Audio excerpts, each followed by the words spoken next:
Ladies and gentlemen, welcome back to the channel. Today we are at Shelby Baptist Church in, you guessed it, Shelby, Michigan. Now I have heard quite a few people say that this is a hidden gem. We'll find out today for ourselves. I'm pretty sure it's a short, technical, wooded course.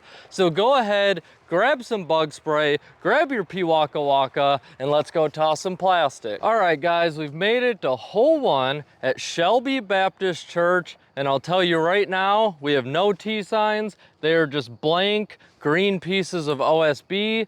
So U-Disc has this as 226 feet, but it is an absolute meat hook left. I'm gonna go with the really high hyzer shot and hopefully get lucky.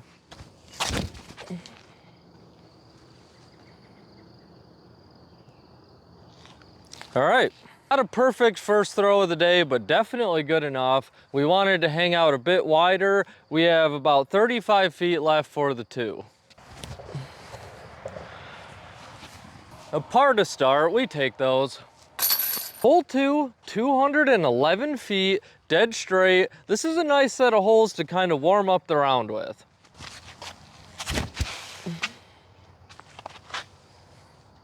Of course, we hit that one tree up there. The tree kick wasn't too devastating. I would have loved to see that disc finish out though. We have about a 25 footer for the 2. All right, there we go. We're warm now. Hole 3, it's only 183 feet, but it's uphill through a very tight window and it looks like it's a meat hook left. I can't see the basket. I'm gonna go with the Kia, trust the stability, hopefully get a putt.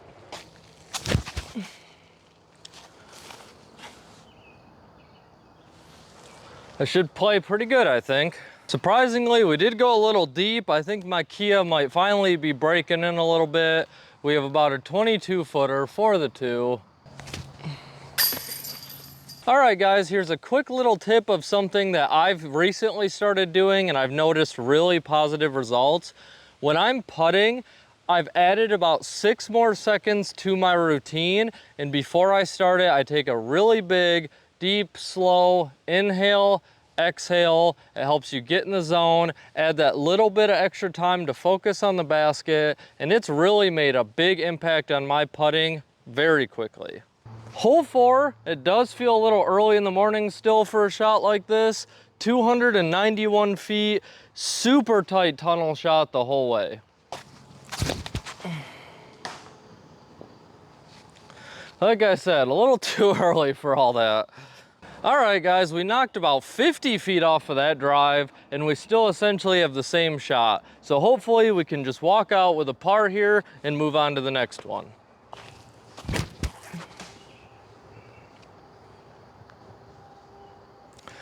We'll take it.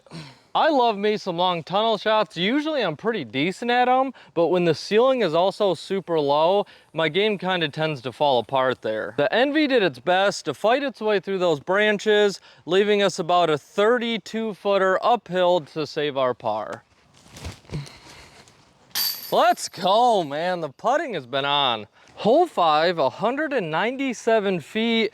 Guys, I really hope this course opens up, because filming is seeming impossible. I know I'm probably gonna be blocking a lot of these tracers and I don't have a way to elevate the tripod, but we're gonna go with the pea waka waka, giant turnover shot.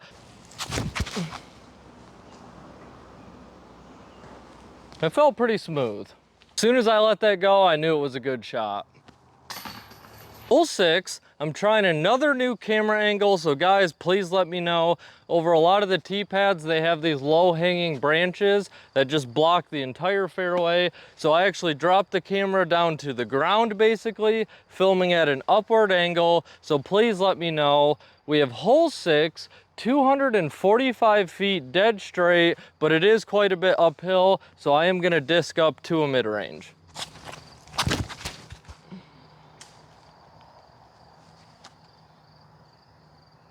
All right, good shot. I'm pretty happy that we caught those branches back there. Otherwise, I think we would have went deep and hyzered out, but we still have about an 18-foot uphill putt for the 2. All right guys, now that I've developed some pretty regular commenters on my videos, you guys know who you are, you're absolute legends. I want you to let me know, is this too technical of a course to film? I know a lot of the follow flights you can't see. Sometimes I have to block the T-pad because I don't have room to film. So you guys let me know so I can figure out where that barrier is of play it and rate it, or skip it and try to look somewhere else. Please and thank you. Hole 7, it's only 163 feet, and guys, it's getting a bit squirrely back here. These fairways, I swear, are getting more narrow. They are maintained, but you're at a big risk of losing a disc on a bad tree kick here. We have a little S shot. Let's try to get an ace.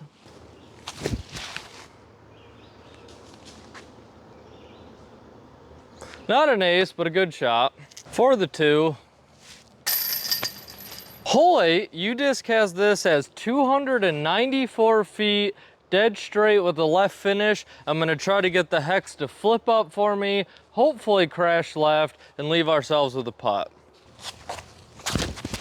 Nope. Well, that might be gone forever. Luckily, guys, it is so congested in here that the disc did get smacked back down. Time to play our favorite game of Can the Waka Waka Save Us Again? We have probably 108 feet uphill for the 2. That is good enough. Get yourself a Waka Waka, do a ton of field work with it. It can become an absolute lifesaver in the woods. Hole 9, 227 feet, big right hook, pretty low ceiling, and it's uphill. So this is gonna be a really tough pin to get to. Hopefully the Envy can help us out.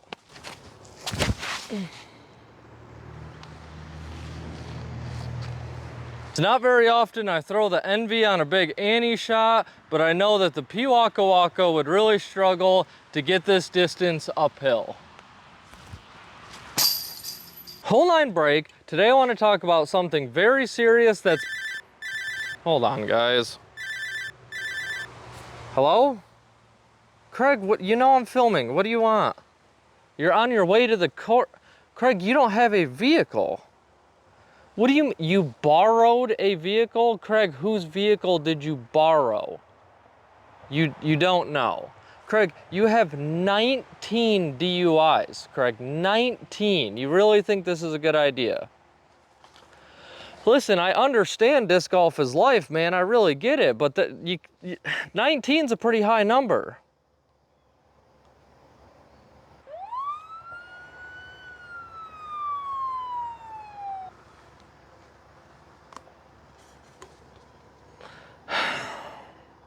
Time to go bail Craig out again.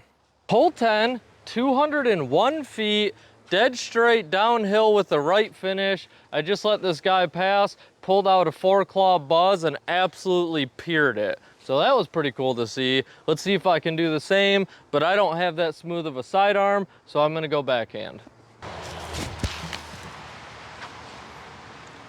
That was most definitely not as smooth. Now that I'm down here, I definitely think that was a rhino shot. We wanted a little more stability than what the Envy has. We still have about a 28-footer with this little tree in the way to try to catch a birdie. Oh, not a bad run. For the par. Hole 11, 312 feet. You want a pretty big right turn off the tee. It does open up a bit out there. I'm not entirely sure where the hole is. I'm gonna try to force the hex over. I think if it hyzers out, it's not that big of a deal.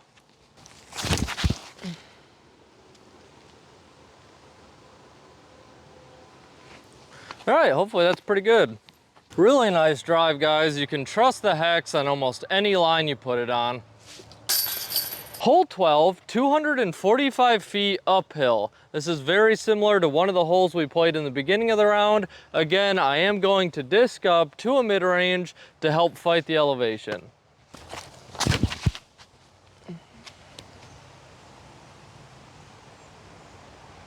The old hex is coming through for us today. For the 2.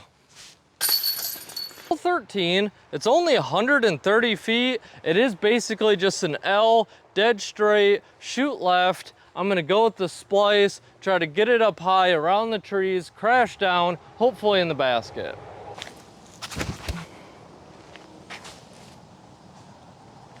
I have no idea where that is. We went a little deep, about a 12-footer for the 2. May have asked this question in the past, but if I did, it was probably only when my mom was the only one watching my videos. So what hobbies outside of disc golf do you guys love to do? I really love to kayak and I love to play beach volleyball. So let me know, I'd love to hear it. Hole 14, 228 feet, and in my opinion, this is probably the coolest hole on the course so far. It basically forces you to throw like a flip-up sidearm shot. You do not have room to get any kind of turnover or ante shot, and going up the middle would be just a silly idea. So if there's one thing I need to work on in my bag, it's this shot right here. I'm gonna go with the Hex. It's really the only disc I practice it with. And that is right next to the highway. Any tips, guys? I am all ears. Definitely not an ideal landing spot. Major tick vibes going on over here. We have about a 42-footer for the 2. Floaty. All right. For the par. Hole 15, 198 feet, slight ante shot downhill.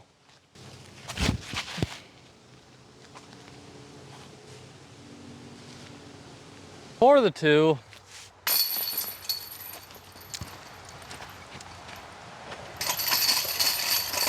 Guys, when I made my putt, I noticed this basket moved a ton, and let me tell you, it is not attached at all. So if you do find yourself here, hole 15, this is a huge trap. You stick your arm in here at the wrong time and it could possibly break it. So be careful, always pay attention. Hole 16, 225 feet. You can attack this pin from all angles. There's a sneaky little hyzer lane, a dead straight flip up lane, and then a nice sidearm / turnover lane. I'm gonna try to sneak in this hyzer lane with the Kia. Oh. And that was definitely the worst throw of the day. All right, guys, I threw this so bad that it actually somewhat worked out. I completely turned that over, went through hole 2's fairway, all the way around the trees to the back. So we have about a 50-footer to still have a chance at a birdie. Nope. We'll just take our 3 for the par. Hole 17, 233 feet, but it's way uphill. I'm gonna do a full run with the Kotuku. Ah, too high. Well, guys, going for it did come back to bite us just a little bit. We have about a 60-footer uphill for the 2. Man, that was tough. For the par. Rounding out Shelby Baptist, we have hole 18, 325 feet, wide open downhill. This is a really fun hole to end your round on, and I'm probably, after this shot, I'm gonna empty my bag, try to have some fun, and if I happen to hit one, I'll throw it in for some bonus footage.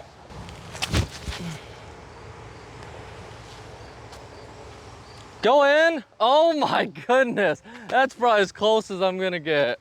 Well, guys, the Firebird was definitely the closest. Now I have to go pick up my massacre of discs everywhere. And that wraps up today's video at Shelby Baptist Church in Shelby, Michigan. Was this the hidden gem that I heard about? No. Is it a pretty decent course? Yes. Honestly, this course averages about 225 feet per hole. The wide open holes are a bit boring and slightly repetitive. The woods holes are very tight, decently maintained fairways, but but again, guys, nothing too exciting. The one thing it did have going for it was the elevation, which was a nice surprise. A lot of courses lack elevation, and this course had elevation gain on almost every single hole. And in this area, you have juggernauts like Flip City, which I'm going to get to soon. You have Hilltop. A little farther north, you have the Trio in Ludington. There's a lot of better options in this area. But if you do want to get away from the big congested courses, this is a nice little escape. I will give it that. I can't imagine this course is ever busy. So it is a good place to just kind of get away, get in your own thoughts, have some good conversation, listen to music, and not worry about too much. Overall, I'd give Shelby Baptist the score of 6.1 out of 10. This course is not going to get you overly excited. I wouldn't recommend going out of your way to play this course, but if you do find yourself here, it's not going to let you down. So I hope you guys enjoyed today's video. Now it's your turn to go toss some plastic.